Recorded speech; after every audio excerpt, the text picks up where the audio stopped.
So, Dr. Garcia, thank you for meeting with us today. We've been really excited.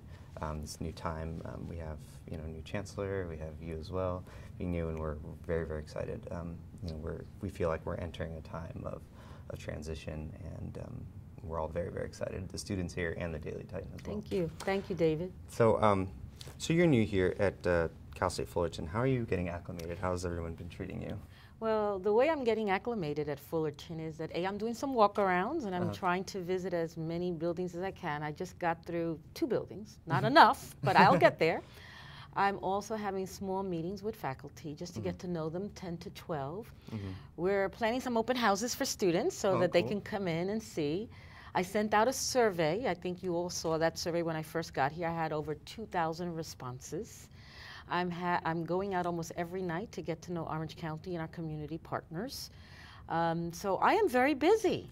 But everybody at Fullerton and in Orange County has been very welcoming, really giving me an opportunity to get to know them to get to know me, and they're offering their help in so many ways, so many ways. Very good. Now, stepping back a little bit, how do you feel your past experiences, which has been very it's been quite extensive in education. How have they prepared you for the top spot here at Cal State Fullerton? Throughout my entire career, I've been at different types of institutions that have prepared me to be here at Cal State Fullerton. I have worked both on the academic side of the house as a faculty member and as a senior administrator, to also being the chief student affairs officer on another campus, which has helped me tremendously.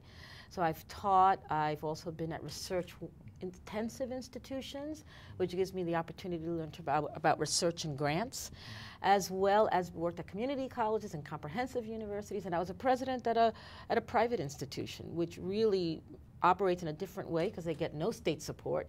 So you really need to learn how to manage a budget and really use dollars efficiently. So all of those experiences, I call them my tools in my knapsack that I've picked up along the way, have helped me to be here at Cal State Fullerton. So you had mentioned the questionnaire earlier, and you said you've got about 2,000 responses. What were those responses like?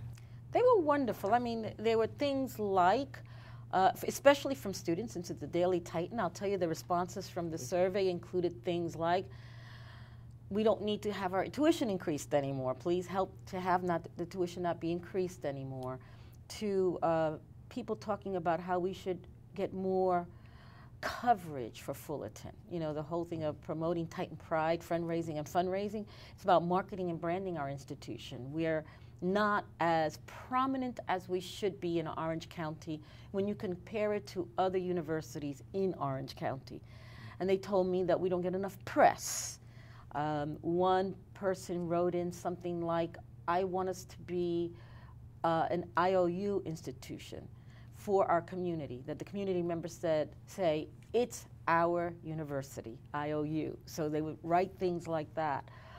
They would talk about, students would talk about how much they love the faculty and staff, and that I got a lot. So one student talked about how a faculty member had helped them get through the educational barriers of teaching and learning that he had to go through, and is now graduated and now an alum. So all sorts of also recommendations on things to look at, and giving advice to a new president. Now, talking about tuition, I think you mentioned that, and some of the students did as well in the questionnaire. What are your concerns about students leaving Cal State Fullerton with more and more debt? So tuition has increased, and so subsequently, loans have been taken out more and more. How do you plan to help them? Obviously, I wish we didn't have to raise tuition because it's not good. I also had student debts as I went through college, and it's not easy. You have to work and pay off these debts, and it's not an easy thing that I know that the Chancellor and Board struggle with. We are continuing to work towards ensuring that we don't raise tuition. The voters now have it in their hands with Proposition 30, so that if Proposition 30 passes, as you all know, then tuition will not be raised, and the tuition will be brought back to what it was before. But now it's in the voters' hands, and now we need people like yourselves to talk about What are the opportunities?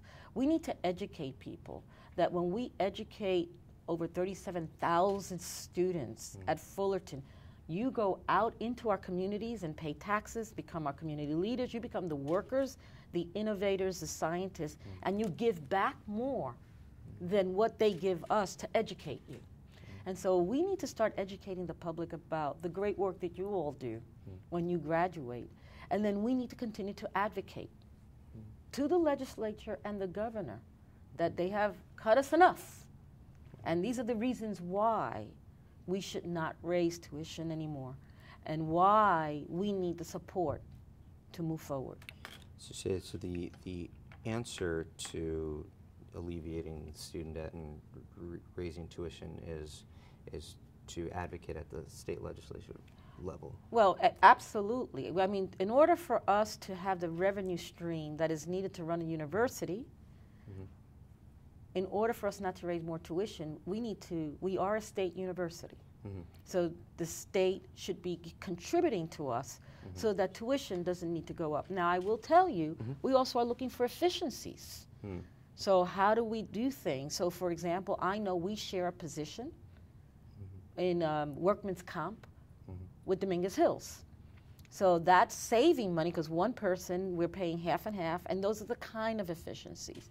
We're looking at technology. How do we do technology more efficiently? How do we buy things, for example, 23 campuses, that's a lot of people.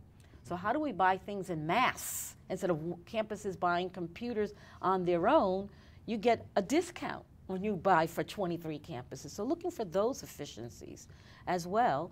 And then, of course, we need to do what I call friend-raising and fundraising, raising dollars for the university so that that goes back into the institution.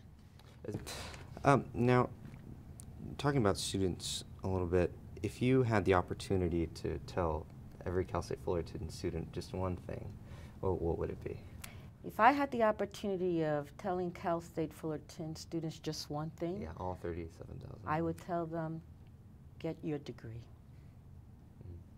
Finish school and get your degree. In listening to the top economic forecasters in this country, they say that unemployment for those that do not have a bachelor's degree is 11%. But those that have a bachelor's degree, it's 4%. That's huge. In addition to what a degree does for you, it opens doors, you become leaders in your communities, you vote more, you become writers and journalists. And so a degree is so important. And for me, it's about getting the students to have a wonderful academic learning experience and graduate and go out and do great things and give back to Fullerton.